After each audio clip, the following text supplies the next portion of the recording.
Well, the Trump campaign is working hard to make sure voters in North Carolina help him get reelected. The president's rally in Winston-Salem last night was the president's third trip to North Carolina in the past 3 weeks. And Vice President Mike Pence, Don Jr., and Eric Trump will all be holding events there as well. With us now is North Carolina Congressman Dan Bishop, who was at the Trump rally last night. Congressman, welcome back to the show. Thank you, Sean. Glad to be with you. Good to see you. The last poll I saw has Trump up 2 in North Carolina, 49-47. That's pretty much tracking how he did in 2016, where Trump won the state 46, so about 3 points. So that seems in line. Where do you put the race right now in your state? I think that's probably about right. I think the president's at least that much. My guess would be that it's there are 2 or 3 more points on that lead. And I think more important, Sean, than the lead number is the trend, and I'm getting it everywhere I turn in North Carolina, the president is surging. That's great. Congressman, you were at the rally last night. It was another raucous event full of energy and people. The media went nuts, right? They were like, this violates all this, all these local ordinances and what happened. The president said, oh, it's just a peaceful protest. And Kayleigh McEnany reiterated that today in the White House briefing. What do you make of how that went down? Sean, one of the things that's been slighted over the course of several months is the importance of the process that we're engaged in. These are the elections for the governance of the country, top to bottom. And the media have always given a pass to fiery but peaceful protests, to use the phrase on CNN, and the president's just not having that. These are important First Amendment activities, and I can't think of any more important than these. That's right. You know, or Congressman, rather, maybe one day, an article just came out in Politico that said suburban women hold balance of power in swingiest of swing states. In North Carolina, GOP strategists see an opportunity in the uptick in unrest stemming from the protests and for racial justice. You know, the president has been very strong on his law and order message. Do you think that this is going to help get more suburban women? He struggled with that last cycle. Yeah, Lindsay, I'm in a district, the 9th District of North Carolina, that very much has significant suburban areas of major cities, Charlotte, which I live in.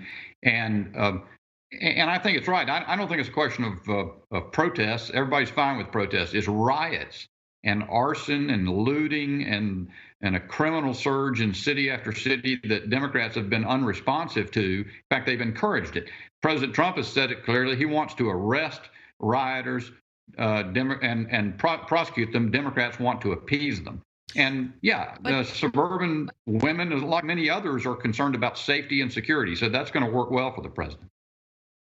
You know, if I can turn the corner to another subject, last night, the president talked about his ban on drilling off the coast of Florida. Let me play you that sound. I will sign a presidential order extending the moratorium on offshore drilling on Florida's Gulf Coast and expanding it to Florida's Atlantic coast, as well as the coasts of Georgia and South Carolina. Congressman, there's 2 things at play here, right? The political piece of this, which is protecting the coast and for voters, especially in a swing state like Florida. But then there's the other thing that the president talked about last night, which is that we are now energy independent. Do you think that those things jive? Can we be energy independent and be banning drilling off the shores of so many of our state's coasts? Well, I think one of the things that President Trump has always done well is make adjustments that are called for that might depart from a particular line that he's on. So, but his trademark contributions on the issue of energy have been making America #1 in the world on oil producer and maintaining our global position #1 in the world on natural gas production. Energy independence, as you say. So he eased the Obama era regulations and paved the way for drilling in the Arctic. But perhaps this is a departure from that needed by the preferences of the voters in Florida. I think it's fine. You know, one of the biggest issues this election is going to be the coronavirus, and we're seeing many businesses and individuals really struggle right now waiting for this next stimulus bill. It's become so political. Here's what the president said about it yesterday. They don't want to make a deal because they think that if the country does as badly as possible, even though a lot of people are being hurt, That's good for the Democrats. But as president, shouldn't you take the high road, sir? I am taking the high road. I'm taking the high road by not seeing them. That's the high road. Hello. All right, I feel like he's being a little smug there, Congressman, but is this the right approach to not speak with them until they actually have a conversation?